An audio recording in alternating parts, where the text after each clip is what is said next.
आणि आता पाहणार आहोत टॉप 9 राजकीय बातम्या। बुरखा घालून परीक्षा केंद्रामध्ये परीक्षार्थींना प्रवेश नको, मंत्री नितेश राणे यांचं शिक्षण मंत्री दादा भुसे यांना पत्र। राज्यातील 10वी आणि 12वीच्या परीक्षाच्या धर्तीवर हे पत्र लिहिलं गेलं।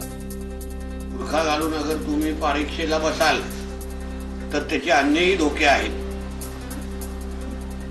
विविध पद्धतीने सुरक्षेचे पण कारण आहेत।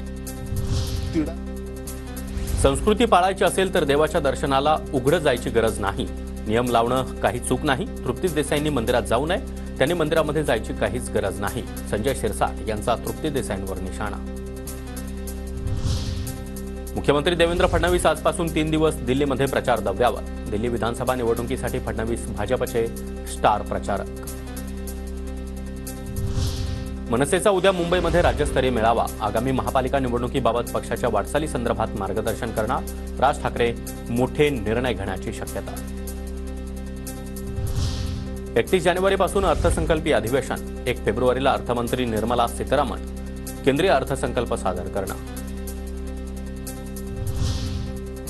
शिंदे गटाचे पदाधिकारी अशोक धोडी अपहरण प्रकरणी 4 संशयित आरोपी एलसीबीच्या ताब्यात। संशयितांनी मोठे खुलासे केल्याची पोलीस सूत्रांची माहिती। काही तासामध्येच अपहरण प्रकरण उघड होण्याची देखील शक्यता। रणजितसिंह मोहिते पाटलांवर लवकरच भाजपकडून कारवाई होणार। पक्षविरोधी कारवाई केल्याचं पुरावे पक्षाकडे असल्यानं कारवाई होण्याची शक्यता, सूत्रांची माहिती। लाडकी बहीण योजनेमधील लाभार्थ्यांची पडताळणी होणार। महिलांनी संजय गांधी निराधार योजना त्याचबरोबर श्रावणबाळ योजनेचा लाभ घेतल्यास तो रद्द होणार, सूत्रांची माहिती।